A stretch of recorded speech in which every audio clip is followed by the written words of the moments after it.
सुनसान रास्ते का भूत। दोस्तों, ये कहानी है जावेद इकबाल की। कहते हैं कि मुझे वक्त पर गांव पहुंचने की जल्दी थी, इसलिए मैं दोपहर को ही घर से निकल गया था। मेरा अंदाज़ा यही था कि शाम से पहले पहले अपने गांव पहुंच जाऊंगा, मगर एक वीरान जगह बस ख़राब हो गई।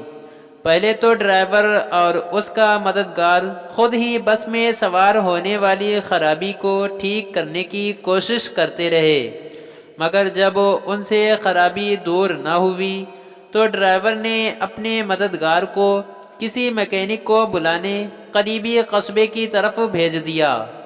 मैकेनिक के आने के बाद बस के ठीक होते होते शाम हो गई।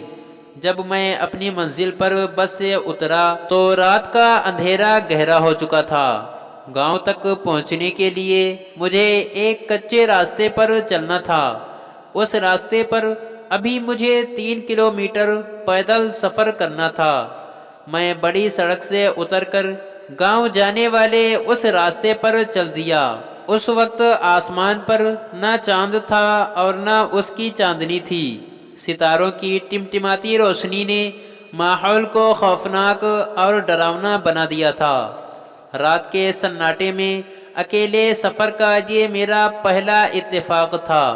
मेरा दिल ज़ोर ज़ोर से धड़क रहा था और इस खामोशी में मुझे अपने दिल की धड़कन साफ सुनाई दे रही थी। अभी मैं थोड़ा सा रास्ता ही तय कर सका था कि अचानक एक उल्लू ने मेरे सर के ऐन ऊपर रात के सन्नाटे में फड़फड़ाता हुआ एक दरख्त से उड़कर दूसरे दरख्त पर जा बैठा।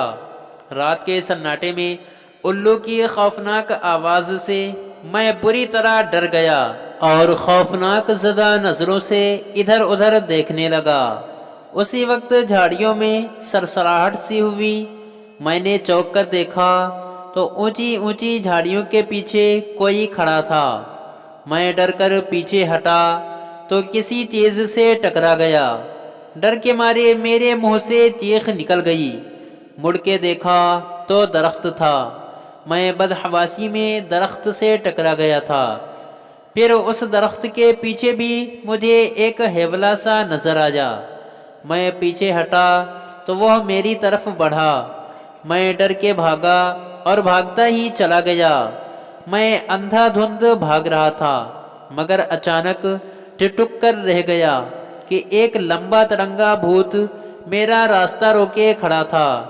मैं डर के पीछे हटा तो झाड़ियों में से किसी ने मुझे पकड़ने की कोशिश की। मैं चीखते हुए वहां से भागा। अजीब ससराहटें मेरा पीछा कर रही थीं। भागते भागते मेरी नज़र उस चुड़ैल पर पड़ गई जो बाल खोले दरख्त से उल्टी लटकी हुई थी। अंधेरे में उसकी आंखें अंगारों की तरह लग रही थीं। वो मुझ पर झपटी तो मैं चीखता हुआ भागा और उस सड़क से खेतों में उतर गया। मैं फसलों और झाड़ियों को फलांगता हुआ भागा चला जा रहा था कि अचानक मेरे कदमों तले ज़मीन निकल गई और मैं मुंह के बल एक जौहड़ में गिर पड़ा।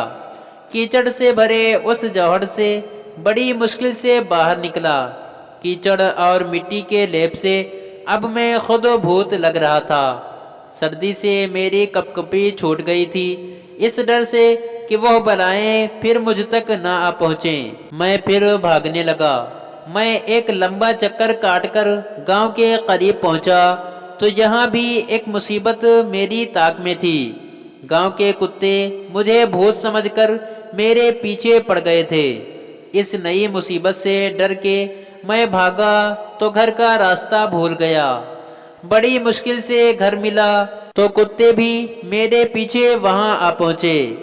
मैंने दोनों हाथों से दरवाज़ा पीट डाला। कौन है? अंदर से आवाज़ आई। जल्दी दरवाज़ा खोलो, मैंने चिल्लाकर कहा। मेरे चचाजाद भाई ने दरवाज़ा खोला, मगर मेरी सूरत देखकर घबराकर पीछे हटा। मैं जल्दी से अंदर दाखिल हो गया क्योंकि कुत्ते बुरी तरह भौंकते हुए मुझ पर झपट रहे थे। कौन हो तुम?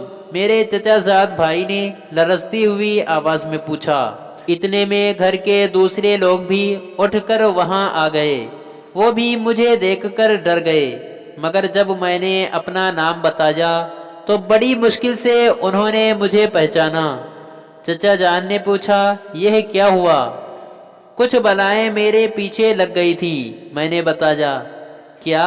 سب حیرت سے میرا منہ تکنے لگے۔ میں نے تفصیل سے بتایا تو چچا جان ہنس پڑے اور بولے، وہ بلائیں کچھ نہیں تھی، تم اپنے تصورات سے ڈر گئے تھے۔ تم نے اندھیرے میں درختوں اور جھاڑیوں کو بھوت اور چڑیلیں سمجھ لیا تھا، البتہ الو اصلی تھا۔ جب میرے اوسان بحال ہوئے تو میں نے سوچا چچا جان ٹھیک کہہ رہے ہیں، یہ میرے تصورات ہی تھے جو اندھیرے میں بھوتوں اور چڑیلیوں کا روپ دھار گئے تھے، کیونکہ میں ہر وقت بھوتوں اور چڑیلیوں کی کہانیاں پڑھتا رہتا ہوں۔ انہی خیالی بھوتوں اور چڑیلوں نے آج مجھے سچ مچ ڈرا دیا تھا۔ اف خدایا، تو یہ سب میرے تصور کا کرشمہ تھا، میں نے سر تھام کر کہا۔